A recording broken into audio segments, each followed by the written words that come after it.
It seems like every time Kanye wants to promote a new album or perhaps go off his medication that we get one of these presidential bits. Although in these tumultuous times, Kanye for president is the last thing that people want to hear. Welcome to Top 10 Beyond the Screen. I'm your host Johnny Rogers, and before we kick this video off, let us know down below what song you think Kanye will pick for his inauguration. Also, if you don't want to miss another daily video from us, make sure you tap that subscribe button and ring the notification bell. Plus, make sure you stay all the way until the end of this video because that's where I'll be answering some of your comments. Now, without any further delay, let's get right into today's video.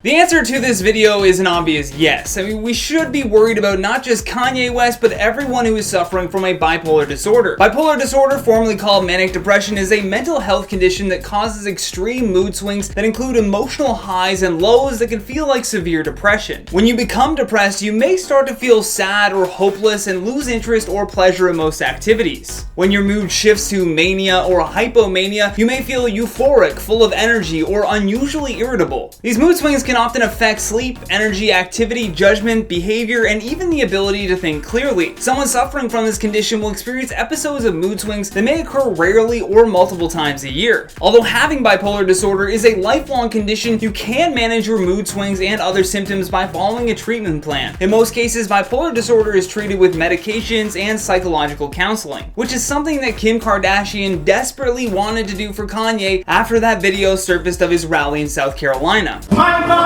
saved my life. It would have been no Kanye West because my dad was too busy.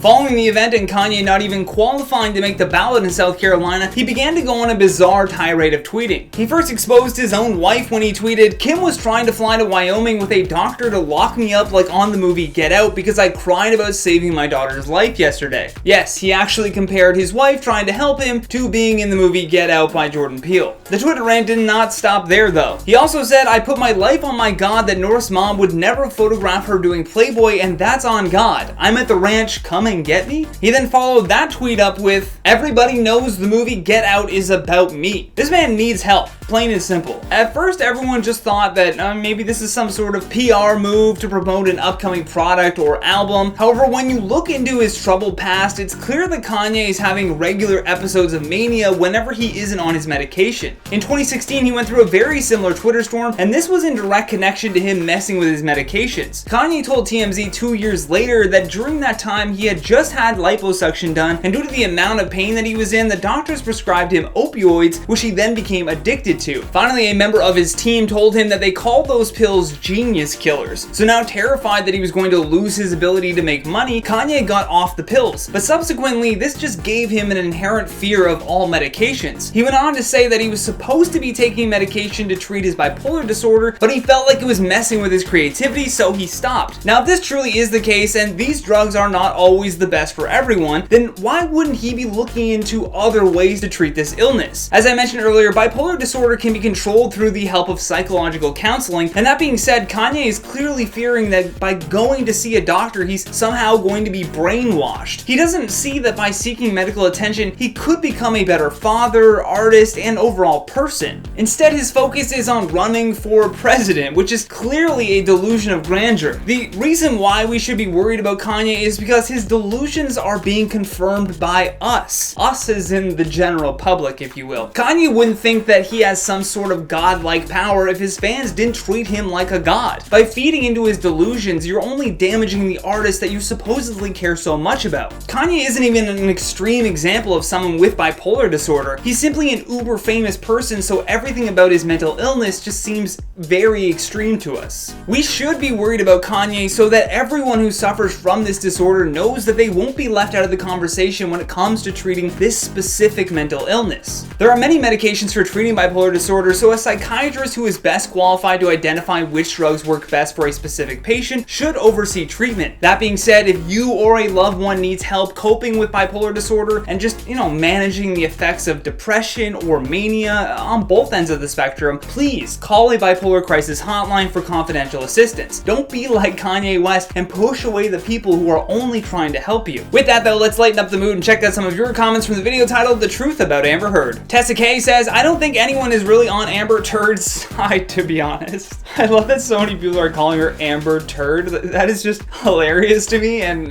just so funny on so many levels. I love it. Keep commenting that. Kim Whitehead says, I don't support abusers, I stand behind Johnny. L'Oreal, however, continues to support spousal abusers. Yeah, it is bizarre that they haven't separated themselves when some companies have dropped celebrities for much less than what Amber Heard did. Sorry, Amber Turd. Gaming ARC says, Disney wants to go in a different direction? Without Johnny Depp, there is no Pirates of the Caribbean. Yeah, they should have just ended the series. Like, do a spin-off or whatever, but don't you dare call it Pirates of the Caribbean without Johnny Depp. It's just not. Wayland 1000 says, Team Johnny every time. Met him on Fantastic Beasts: Crimes of Grindelwald, and I was a supporting artist on that movie, and Johnny D was so polite and nice. That's awesome to hear. I mean, I love hearing people sharing stories of like meeting Depp in real life and being like, oh yeah, he's a great guy. Like, don't believe what you hear in the press. Joe Choi says, Team Johnny all the way. I love your videos, Bacon Overlord.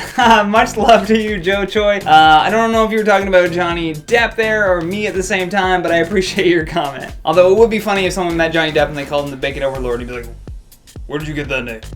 That's my impression of Johnny Depp.